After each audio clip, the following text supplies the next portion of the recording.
At-home ketamine therapy is becoming really popular, but it's not all sunshine and rainbows. I'm joined by Fraser Johnston. He is the CEO and founder of EntheoMed, one of the world's premier clinics in psychedelic assisted therapy. He's also the pioneer of the Odyssey Method, which is a proprietary ketamine assisted therapy protocol.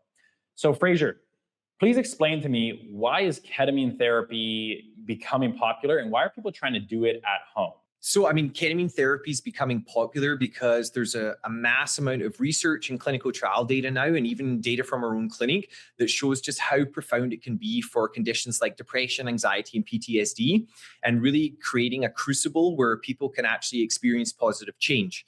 So ketamine therapy, especially in the United States, is growing in popularity for at-home use. People really like the convenience of it. However, at our clinic, we don't do any at-home ketamine therapy. So yeah, the short answer is simple and the long answer is everything. So really, our decision is not about being conservative or outdated. It's about respecting the power of this medicine and protecting the people we serve and delivering the outcomes that actually change life, not just dealing with the symptoms. Could you explain that to me in simple terms?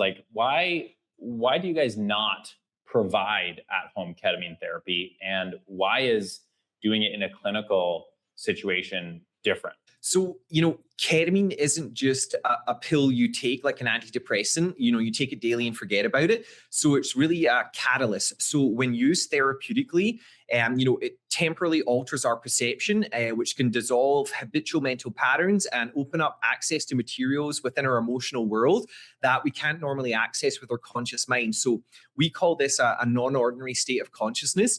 So that non-ordinary state of consciousness really deserves a level of respect where you have preparation, skilled support and integration. And really it's about the therapeutic container. So at the clinic, we're specifically designing the set and setting of our treatments for this safety and allowing that person to go deep into their inner world. So we believe that if someone's at home in their normal environment, there might be someone coming to the door, the postman, Amazon delivery, their wife or their brother or their kids might still be in the house. So it creates that unstable environment where your conscious brain might still be on and kind of in a threat assessment mode. Do you want to scrub that one back a little? Yeah. Kate, where do you want me to start from there? Just rewind it back a little bit, wherever you feel comfortable. So wait, hold on. I went integration. So maybe after where I said integration support. Yeah. So I'll maybe start at the set and setting part. Okay. And maybe you can throw in the analogy in this section. Do you think that's where it would make sense? Okay. Let me just, maybe not. Yeah. Okay. That actually makes sense. So maybe I'll start from set and setting. So the other key point with at-home ketamine use is at the clinic, we specifically curate our environment to allow someone to be able to go deep into their inner world and create that sense of safety with the physician and the nurse. If someone's taking ketamine at home, potentially with a therapy appointment, there might be the Amazon delivery driver coming to the door, their neighbor might be coming around, the leaf blowers going on in the street, or they might have kids in the house or their wife. So really that can create a distraction that keeps the experience very surface level. So one of the things we'd almost describe, or a good analogy, is trying to attempt a high mountain climb, without a proper guide. So if you just have that map and the ketamine at home, you might reach the summit, or you might get lost or overwhelmed or hurt during the way. So really the way we think about, clinic-based ketamine therapy is you're with the experience guide the whole time, walking with you step by step.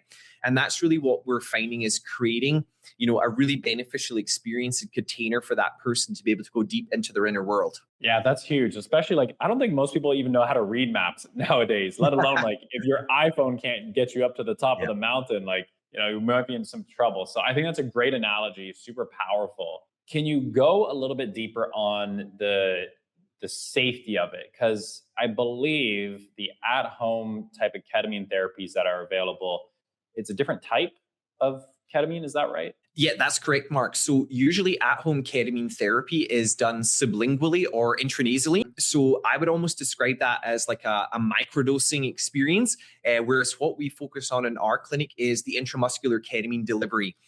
So that really creates a profound shift in consciousness And for us, safety is really non-negotiable, medically and psychologically.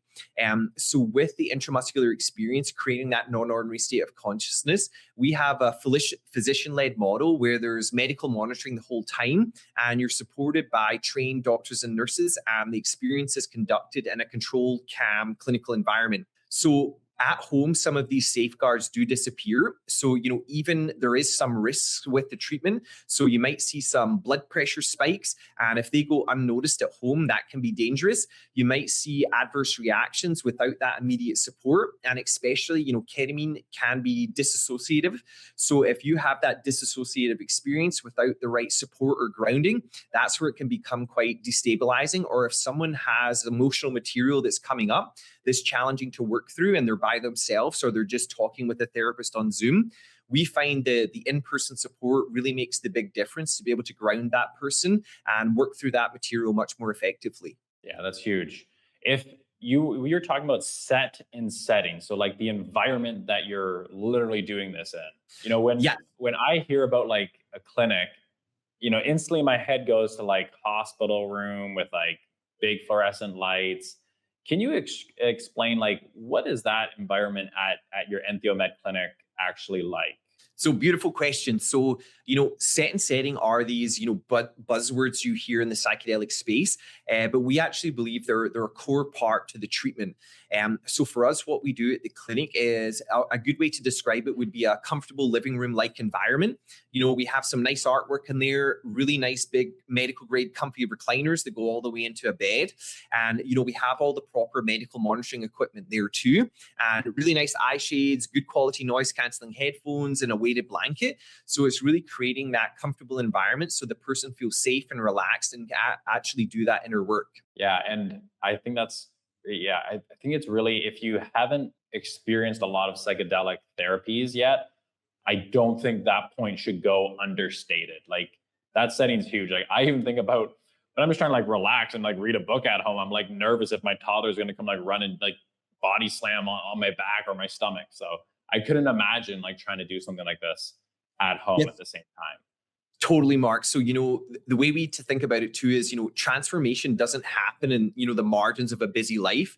It's about, deliberately creating space for that. So it's like, I'm going to the clinic for this treatment. There's a curated, purpose-built environment for it, with the right sound and lighting and teamwork there to really allow that person to give themselves the time and honor the experience to be able to drop into it. And my last question for you on the at-home ketamine therapy versus like, an actual, built protocol like the Odyssey method that you provide.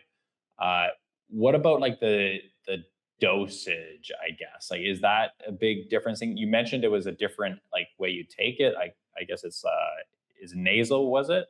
And then you guys provide intravenous muscle, so like a needle in the muscle, I think.